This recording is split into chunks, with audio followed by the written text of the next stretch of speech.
Welcome to the Long Thread podcast about spinning, stitching, and weaving by hand. The podcast is presented by Long Thread Media, publishers of Spin-Off, Handwoven, Piecework, and Little Looms magazines. Find us online at longthreadmedia.com.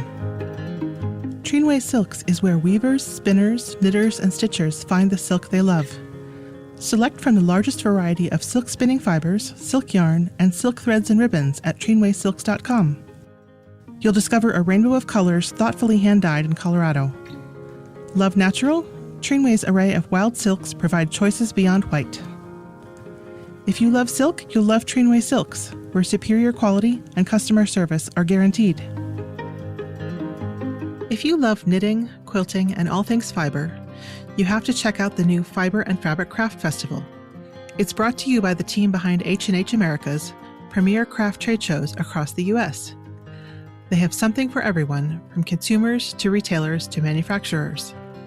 Come shop, learn, and get inspired. Learn more at fiberfabriccraft.com. I'm your host, Long Thread Media co-founder Ann Marrow.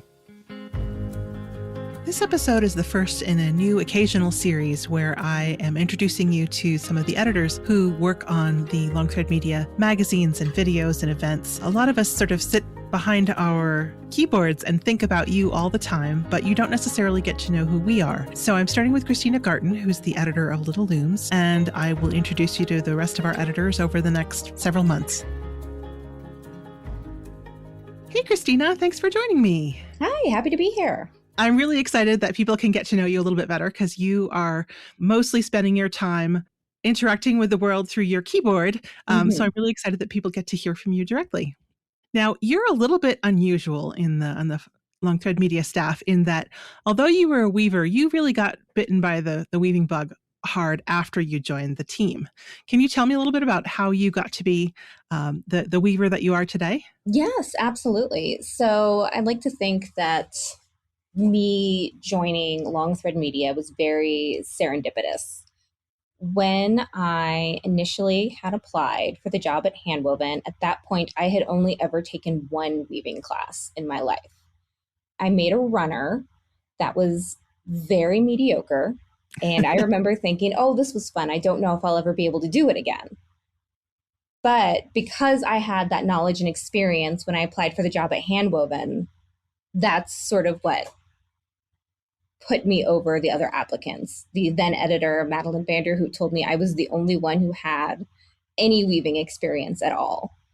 So I don't like to do things halfway. And after getting that job, I made it a point to learn anything and everything I possibly could about all the different kinds of weaving, and not just the multishaft weaving that was Handwoven's focus, but diving into tablet weaving and rigid-heddle weaving. And a few months after joining, I purchased a little 8-inch wide rigid-heddle loom and made my very first color and weave log cabin scarf. And that was the first of many, many rigid-heddle projects. And then I got an 8-shaft loom and I wove dozens of tea towels and scarves, and I've played with pin looms and inkle looms and a little bit of tapestry, but it's just been a wonderful almost 15 years now of exploring weaving. Yeah. So just backing up, you first joined, you were the assistant editor of Handwoven, which is one of those roles where you do a little bit of everything.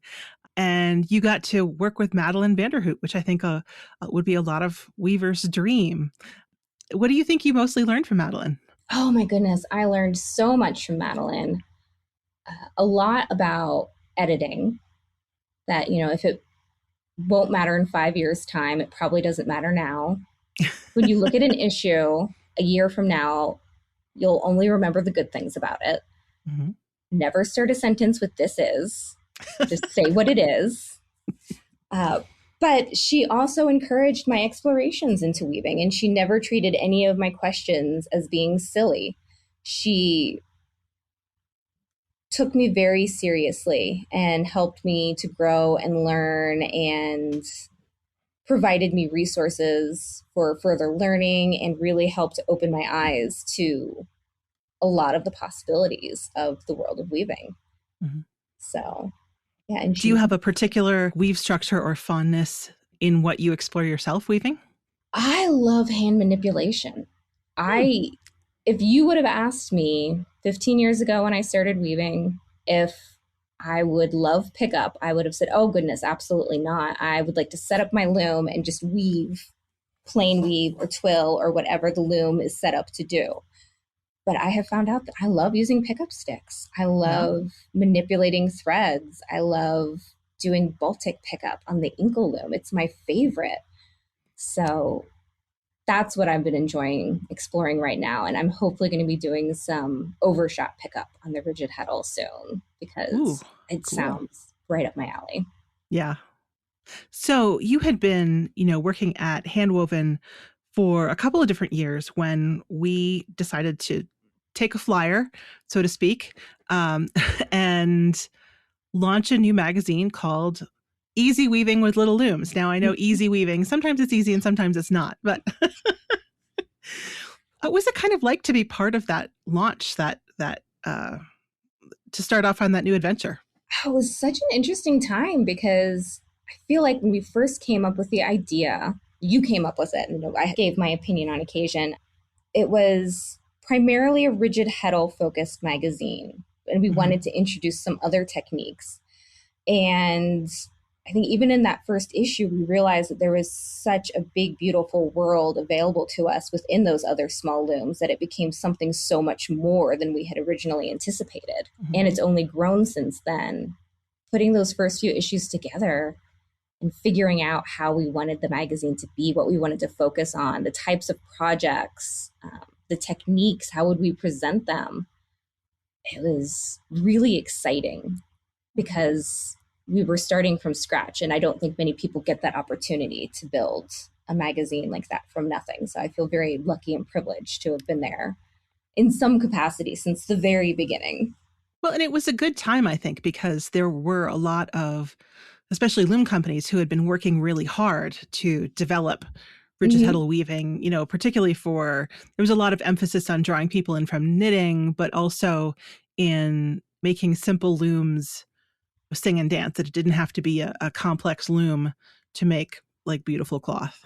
Yeah, and that's a lot of what we wanted to show people is that it's a small loom, it's a simple loom, but you can make such beautiful, incredible things on it. And if you don't have a lot of experience weaving, it's a great introduction.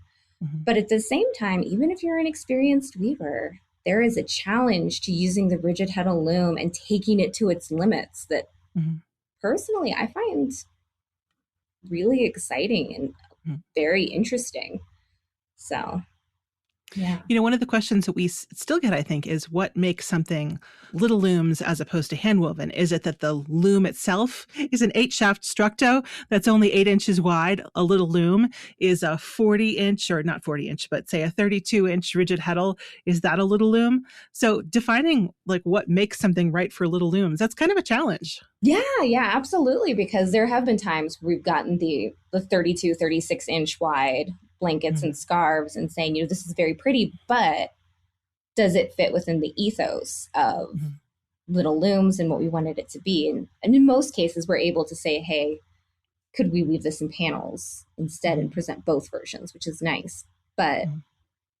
standing behind our original idea of it being small looms, not just simple looms, but small looms, Mm-hmm. I think it's something we've definitely had to navigate in an interesting way, in ways that I hadn't expected uh, Right. over the years. One of the things I think was really missing in that first issue, I don't know that we did very much band weaving at all. Mm-mm. I I think don't that think the there's, three looms that were mostly represented were a tablet loom, a 4-inch square pin loom, and a rigid heddle loom. So I don't think there was any band weaving. no, there was none that first issue. I don't Mm-hmm. think there was even tablet. There were some tapestry techniques, Mm-hmm. and we had a tutorial and a small project. I want to say it was a rigid heddle woven bag with a band by Sarah Mm-hmm. Lamb Mm-hmm. that was in the second or third issue. I think so. And then from there, we steadily grew. And I think in the last few years, I have seen an explosion in interest, not from people who are proposing projects, but also from people who are desperate for more tablet weaving resources and projects. And it's been really fun to expand the magazine to meet that need. Yeah. And it's been 10 years. That's what's kind of amazing. The first Little Looms issue was in 2016. It's been 10 years. Yeah. Yeah. At the beginning, we thought we were just doing one. I know. One issue a year, and then 2 issues a year, and then now 4 issues a year. And you were such a good sport. It worked. That's always the way it goes. If one works, let's try 2. Which seemed okay the first, and then we said, so Christina, we think we want to take this to frequency. And you said, okay, let's do it. Let's see what happens. So I think what you said was, I think I can fit that around my maternity leave. That's right. Yeah. But you'd already planned far enough ahead with 2 issues a year that we could fit in 4. It was not easy going from 1 issue to 4 in 2 years, but pulled it off. Yeah. And I think you said, does this fit into the ethos of Little Looms? And you had to know that was inviting the question, what is the ethos of Little Looms? The ethos of Little Looms, what I try to think of as my editing philosophy when I'm putting together as an issue is, does it fit a loom that would be something that the average weaver you might think the average weaver would have? Mm-hmm. Not necessarily the beginning weaver or the advanced weaver, but I think most weavers, if they have a loom, it's somewhere between probably, 8 inches on the smaller side to, trying to think, like 22 inches, I think would be on the larger side. Most people are not going to have those 32.6 or 36-inch looms. Mm-hmm. The same thing with pin looms. If we're talking about those, people do have a lot of variety in the shapes, but the number of people who have those giant triangular looms, which are very, very cool, those are going to be the minority. So we want something that is going to fit the most number of looms that we can for people while having the diversity in sizes and styles and widths. Band weaving is a little bit easier because all you need is something really to anchor your band to, and you're okay. Mm-hmm. Yep. And then ideally, I would like each issue of Little Looms, and it's not always possible with every type of weaving, to help guide the beginning weaver where they will have projects that they feel comfortable approaching as a beginner. Maybe this is their very first project that they're doing outside of a class that they've taken. I want them to find a project in Little Looms that they feel is approachable, and then have other projects that will teach them 1 or 2 techniques after that point. So in theory, you could open up an issue of Little Looms and weave your way through it to becoming a more advanced intermediate weaver.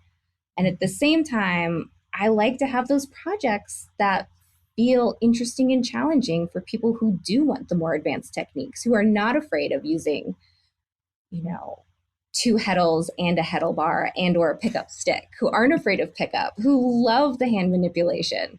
I want a little bit of something for everyone. And since we have usually between 18 to 20 projects per issue, I think it's a lot easier to meet that need.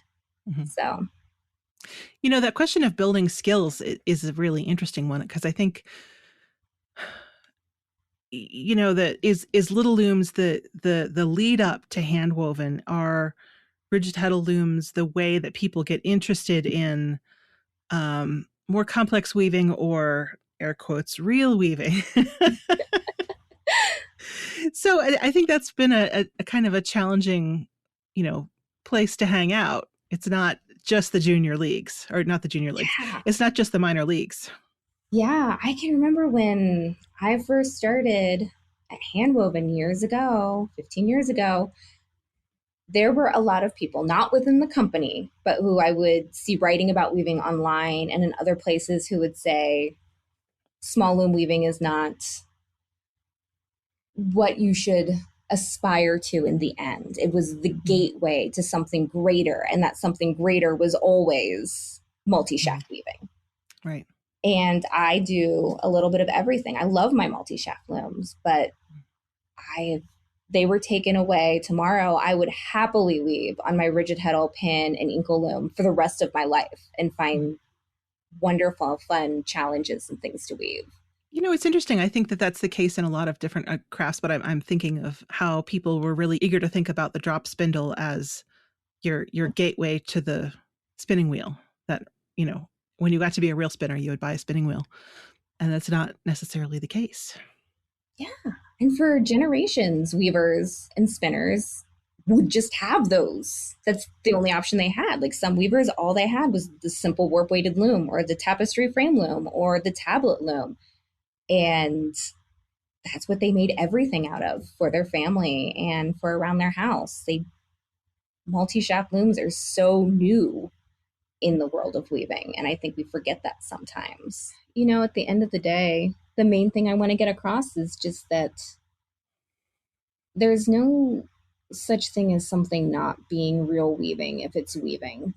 I have seen people create really incredible projects using cardboard looms that they make themselves. Sarah Sweat, I've heard tapestry bags that she makes on cardboard boxes, which I believe have been in both handwoven and spin-off. Yep. If you ever think to yourself, oh, I'm not a real weaver because if you're weaving, you're a real weaver. Rigid-heddles or pin looms or inkle looms, they are not gateways to better, more complicated weaving. They're just another type of weaving. That would be like saying bread making is a gateway to pastry or something. It doesn't work like that. I enjoy making sauces, so naturally it's just, eventually I'll make macarons. Like, no, it's all wonderful and it's special. And I remember writing ages and ages ago that if you think you're not a real weaver because you haven't done a lot of weaving, Harper Lee is considered a novelist, even though for many, many years she only had one novel. I mean, granted, it was To Kill a Mockingbird, and I don't know if any of my projects would be To Kill a Mockingbird quality, but still. Harper Lee could be a novelist for decades with one novel. You can be a weaver if you only make one thing a year or one thing every couple of years. Yeah. And if you're not a weaver, you should be. You should be. Yes. Yes. It is a great way to use up yarn. Wink, wink. Wink, wink. Well, I think if you're really disciplined, it can be a good way to use up yarn. It could be a good way to use up certain yarns. Yeah. And it's a great way. You can combine it with so many different techniques. If you're a knitter, you can do incredible things combining knitting to weaving. Judith Shangold's done some amazing stuff. Same with crochet. If you do embroidery, if you do cross stitch, you can combine the techniques so easily, especially with pin looms. I've seen people do really incredible work with cross stitch on the pin loom.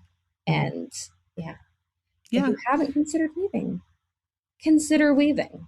Well, and the other thing I think that's part of that is if one kind of weaving isn't for you, that doesn't mean no weaving is for you. Yeah, you don't need anything fancy either. Weaving, to me, is one of the most accessible fiber crafts because all you need is yarn and something to tension that yarn. Yeah. Backstrap weaving, cardboard loom weaving, like I mentioned before, it's very easy. Tablet weaving is great. We have potholder weaving. We have tutorials we have a beautiful video on backstrap weaving from Kate Larson. That's incredible. It's super accessible. We have tutorials on the website for doing tablet weaving, and you don't need fancy equipment to do tablet weaving. You can make your own tablets. It's very easy. A lot of people think if you don't have the right equipment, if you don't have the fancy loom, you can't do it. But people have woven for millennia, and they were not able to order a loom from Louette or Kromsky or whomever. So, I feel very passionately about the fact that weaving is for everyone and fiber arts are for everyone. And more specialized equipment makes it easier, but it's always optional. Yeah. I mean, textiles are kind of one of the foundational things that make us human. But I have to tell my little weaving story. I have taken a couple classes on 4-shaft weaving, and one of them I left class with a warp all measured out for some towels. And Linda Ligon had given me a 4-shaft loom that she wasn't using, and I'd gotten it tuned up and repaired. And I had that warp almost a year. And Susan Horton said that she would help me. Susan Horton was the previous editor of Handwoven. She said that she would help me. She said she would come. So she came over to my house and helped me start to thread the loom. And then she left, and I worked on it some more, and I messed it up somehow and came back, and she helped me again and put it on the loom. And I got midway through the first towel out of 4, and I was like, this is not for me. This is not for me. And so that loom is now on long-term loan to one of our former colleagues, but I have woven lots of towels, lots of, tea towels, lots of scarves, a couple of bands. Actually, I'm wearing a tablet woven belt. So yeah, just I'm not a 4-shaft weaving kind of a person, but yeah, there was a loom that was my loom. One of the things I do also love about rigid-heddle and tablet and pin and inkle weaving is that you can use a pretty broad variety of yarns. Speaking as somebody who has a fairly substantial yarn stash, I actually bought my first rigid-heddle loom because I saw somebody with a great mixed warp scarf using sock yarns, and I thought this was going to be a great way to use up yarn. Mm-hmm. Ha ha ha ha ha. I have yet to find a good way to use up yarn. It just sort of proliferates. But, it's a great, you don't see a lot of people weaving with, say, fingering weight, which would be, I don't even know, 5/2 or 3/2 roughly, wool on a multishaft loom. But absolutely rigid-heddle weaving would use that. It would even, in some cases, be too thin for pin loom weaving. So being able to use a variety of different kinds of wool, yarn, cotton. Yeah, absolutely. I think the design potential also comes from being able to use direct warping too. And that's when you can use all sorts of different yarns and you can use mixed warp yarns. Right. Seeing it all laid out on the loom at the set that you are going to be weaving at, as opposed to just on the warping board, I think makes a very big difference in how you approach weaving as a designer and as a weaver. And it's an advantage of the rigid-heddle for sure. And then, of course, the pin loom, it's just so wonderful and small. And if you mess up on a square, it's okay. It's not the end of the world. And it's a playground really for weavers to be able to play on these looms and design with them. Yeah. And you have something that goes, you have some looms that are very much stationary and some looms that are, completely portable. You could, with a backstrap loom, you can pretty much just put it in your pocket for some sizes.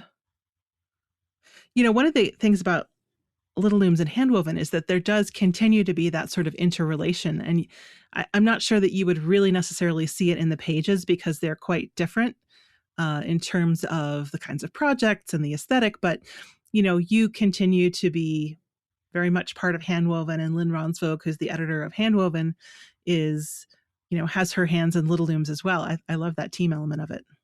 Yeah, absolutely. And there will actually be one of my rigid-heddle projects is part of an upcoming issue of Handwoven. So we have the crossover episode coming up, the summer issue of Handwoven. So you're definitely kind of exploring all of the different loom options. Yeah, and sometimes Lynn and I will also collaborate on projects. We had one last year, I believe it was, where the designer wove a set of beautiful towels on rigid-heddle loom for Little Looms, and then the exact same towels on a multishaft loom for Handwoven. And it was really incredible to see how you could use hand manipulation and a rigid-heddle loom. I think it was just one heddle project too, to weave something that looked exactly like a multishaft project. Yeah. It was really fun. That's interesting because I do think that they also have there's a lot of overlap, but Little Looms has sort of a distinct look to it. There are a lot of projects that, are quite playful, that are, fairly bold, that are, I don't know, I'm thinking about things like some of Deborah Bagley's pin loom items and just the variety of different projects that are involved. We've been very lucky in that we've been able to explore those sorts of interesting projects and unique techniques and throw spaghetti at the wall and see what sticks and see what people are interested in. And living in this time where you can go onto the internet and see exactly what people are saying about any given issue and see what they're weaving, I think also helps too. And which is how we know that people love little stuffed animals.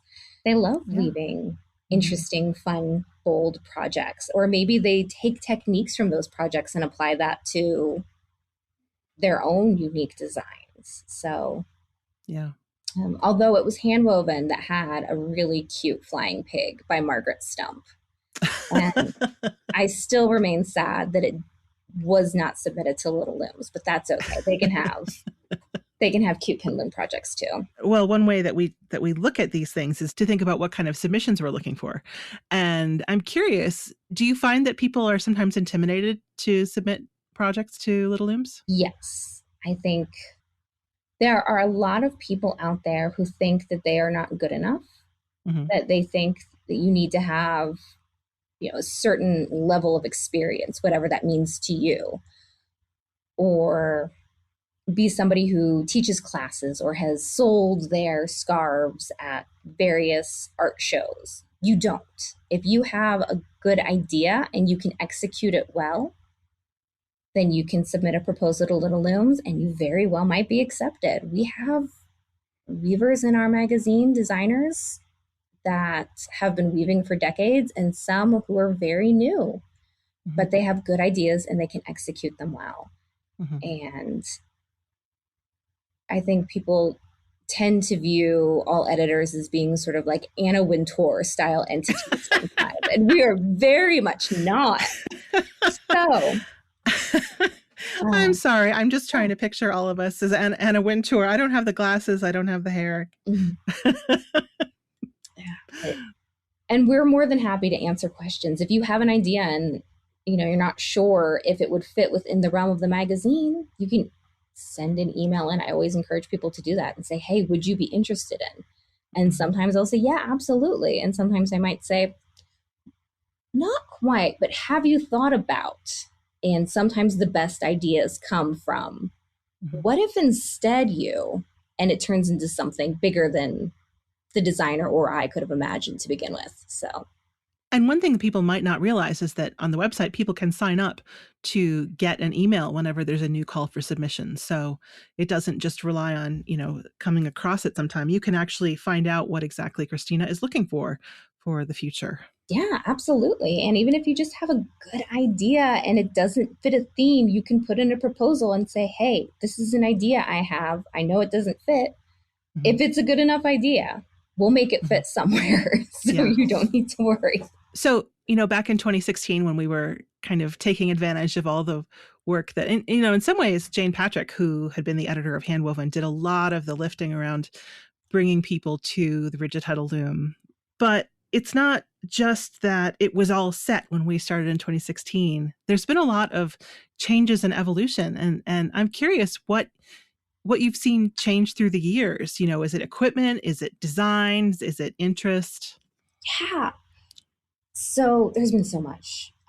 One of the things that I always think about is I remember very vividly a discussion that I saw on one of the forums online somewhere, I don't even remember where, about how you could not weave nice towels on a rigid-heddle loom.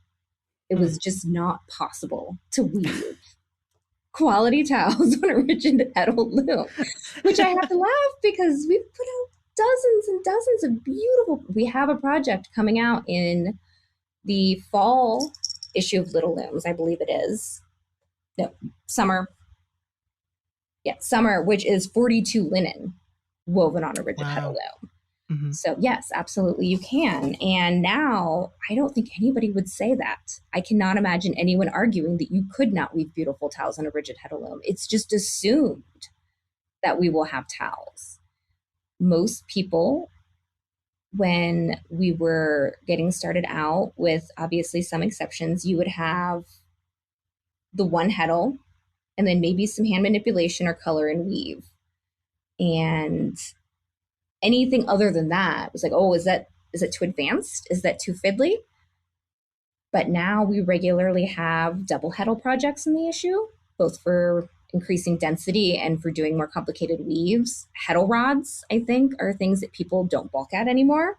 Pickup sticks by themselves or in combination with those have really led to significantly more complex designs being produced on the rigid-heddle loom. And people's attitudes towards the rigid-heddle loom, I think, have been changing quite a bit since those original days of, well, it's nice for weaving a plain weave scarf, but what else can you actually do on it? I kind of think that a really good way to try to get a weaver to develop something new is to tell them that they can't do it. And so you can't weave nice towels on a rigid-heddle loom seems like a really great way It seems like a good design prompt. Yeah, absolutely. And the same with the pin looms. I can still remember it was the third or fourth issue of Little Looms when we got all of these submissions from somebody named Gabby Van Tassel who was using hexagon pin looms. Yep. And they were gorgeous. And I remember thinking, will people weave with hexagons? Mm-hmm. And the answer was yes. Mm-hmm. And triangles and rectangles and all sorts of other shapes. And now I would not even consider somebody weaving using a hexagon or one of the small triangles to be a reason to not include the project in the magazine. That is one of the differences, I think, is that it used to be that most weavers would have 1 or 2 looms or maybe 3 looms if they were stretching. But when you get into small looms, the question is not even relevant anymore, because if you have a square, a hexagon, and like a five-sided pin loom, that's already 3 pin looms. And you haven't really even gotten into the whole rigid-heddle band loom, etc. And if you're only do you count rigid-heddles that are on their own? That's a loom. So. Yeah. I mean, it's very incredible to think about how much the landscape has changed in the last 10 years. And when I think about the average pin loom weaver now, it used to be that they probably had a 4-inch square pin loom, and we assumed that's all anybody was weaving with. But the average pin loom weaver who is maybe not the beginner probably does have at least 2 to 3 different shapes and or sizes of pin looms. It's very, very different. And I think there are new exciting loom shapes that are coming out every year or two. And people genuinely get excited about them. And they love them and they want to buy them. But walking the line between having something for the person who's just picking up a project for the first time. And, I think about when I was first learning to knit, and the thought that I was going to have to buy more than one size of knitting needles was enough to almost put me off forever. And now, of course, I laugh at that. But but you can make something with just a square. Yeah, you can do so much with just a square. I mean, Deb Bagley, almost all of her original stuffed animal projects, and she did an entire ebook of stuffed animals and pillows for us. It was all 4-inch square pin looms. You can manipulate those into incredible shapes and create absolute masterpieces.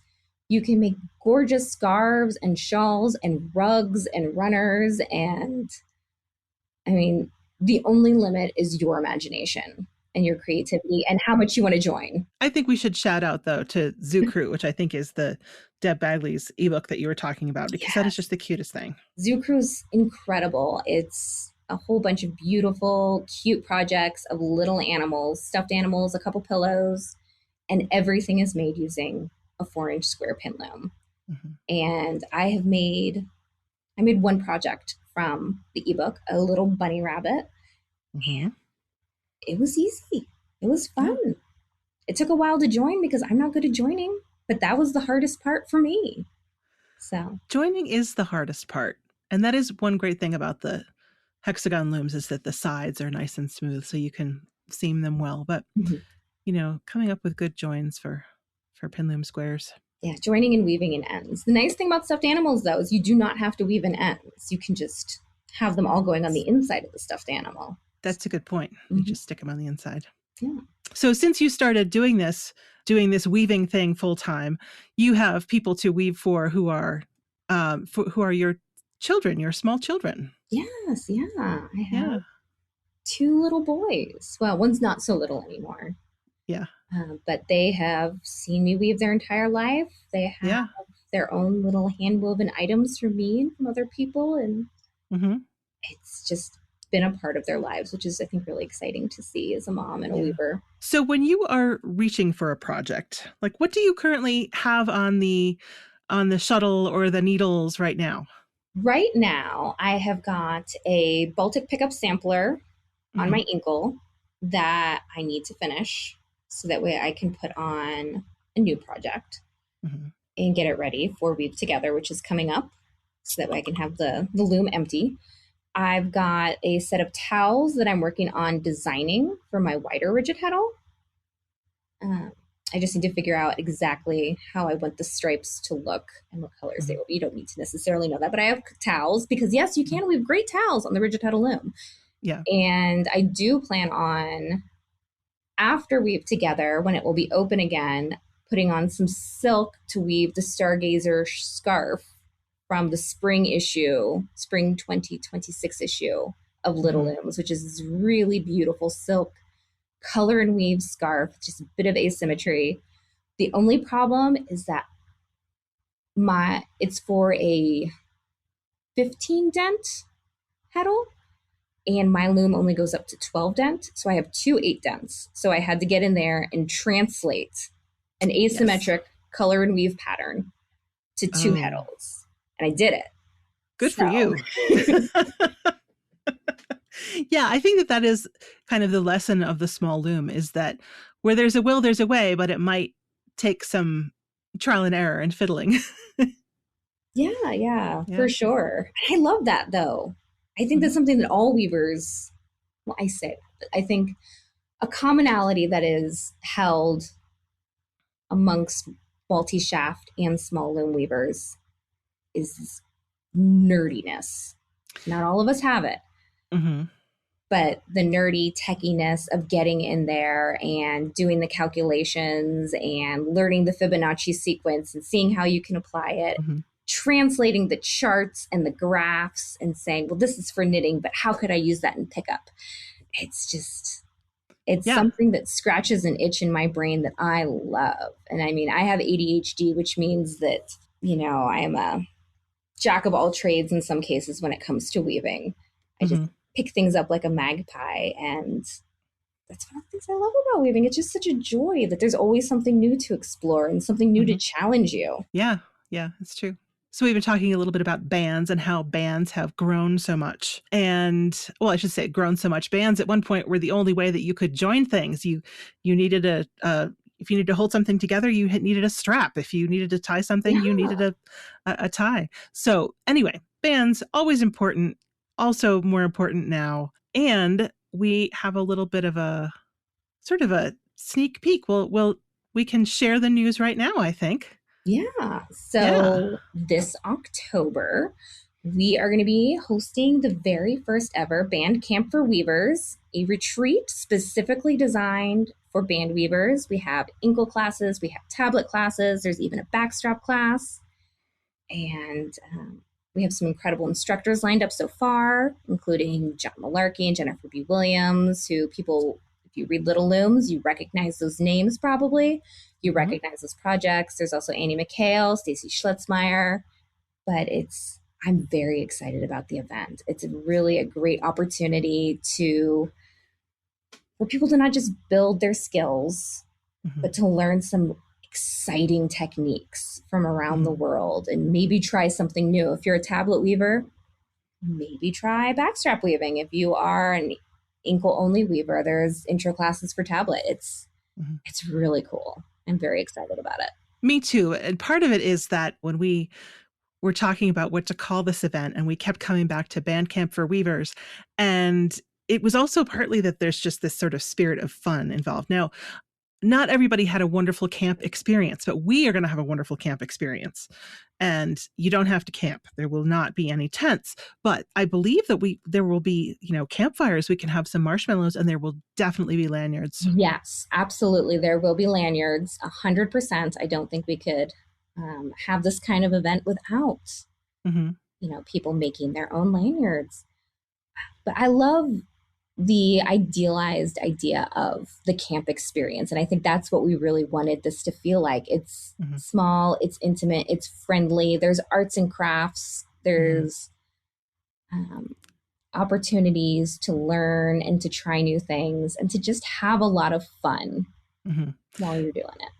And our instructors are also a lot of fun and also a lot of fun together. I happen to Yes. know that they're, good friends and love. They're like, oh, I want to do this talk with this person and we should have this little contest. So we're Yeah. looking forward to getting to play. Yeah. Talking to the instructors about the event and just seeing them get just as excited as we are about it. Hmm. Yeah, It's been a lot of fun. And I think that's also because you and I are very passionate about band weaving in general. we are. Um, I love my ankle loom. Yeah. I love tablet weaving. I love pickup. I love the plain weave. It's definitely been my hyper fixation lately is band weaving. And I've seen so many people picking up band weaving recently and really getting into the more fiddly, you could call them, techniques. And it's great. Yes. I love it. You had a piece in Little Looms on how to weave lace on an inkle loom, which is just mind-boggling. Yeah, that came out of me telling Angela, but of course you can't. Angela Schneider, who works for us as a project manager, during a meeting when we were planning that issue with a lace theme, I said, well, we can't make it entirely lace because, after all, you can't weave lace on an inkle loom. And she said, but could you? And the answer is kind of maybe with one, but yeah, you can do some really cool stuff using those same techniques on an inkle loom. Yeah, Angela's our project editor, and she is, she's a super talented weaver, sort of excellent, meticulous tech editor, and a teacher herself. So we're lucky to have her. And I've just realized that I've been very naughty because I don't think we even have a website up yet to talk about Bandcamp for weavers. So this is truly a sneak peek, but we will have some news on our website in the next couple of weeks or so. It's October 18th through the 22nd. And so we will definitely post details very soon.